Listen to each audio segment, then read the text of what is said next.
Je voudrais parler de la question quand même un peu directement, puisque vous savez qu'on a appelé laïcité un débat qui, au départ, devait porter sur l'islam. Et je voudrais savoir si vous admettez peut-être que la question que peut poser l'islam à la société, ou un certain islam n'est pas de nature religieuse, mais culturelle, si vous voulez, et peut-être qu'on pourrait parler d'une culture de référence, ou comme le font les Allemands, ça c'est une des questions. Et je voudrais vous donner un exemple.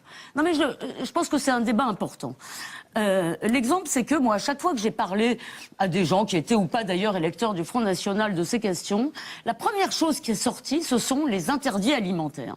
Et les gens vous disent très souvent, bon, que à la cantine, puisqu'il paraît que les cantines scolaires maintenant sont des self-service avec plein de plats, il y ait des gens qu'on puisse ne pas manger de porc, à la cantine de l'entreprise, c'est très bien.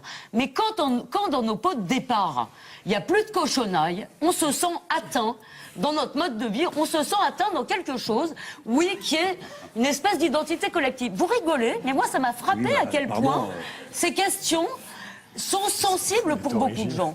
Je veux dire, elles illustrent autre chose. Et donc, ma question à tous les deux, d'ailleurs à tout le monde, c'est est-ce qu'on peut parler, les Allemands disent Leitkultur, d'une culture de référence, d'une culture d'accueil, ou est-ce que l'universalisme français est un contenant un peu neutre, qui accueillerait en gros tout le monde à égalité. Je ne vous pose pas cette question de façon polémique. Non, mais j'ai compris. J'ai compris que ce n'est pas polémique. Je recommande qu'il y ait dans les pots de départ toutes sortes de cochonailles à côté de poissons. Je suis prêt à le faire.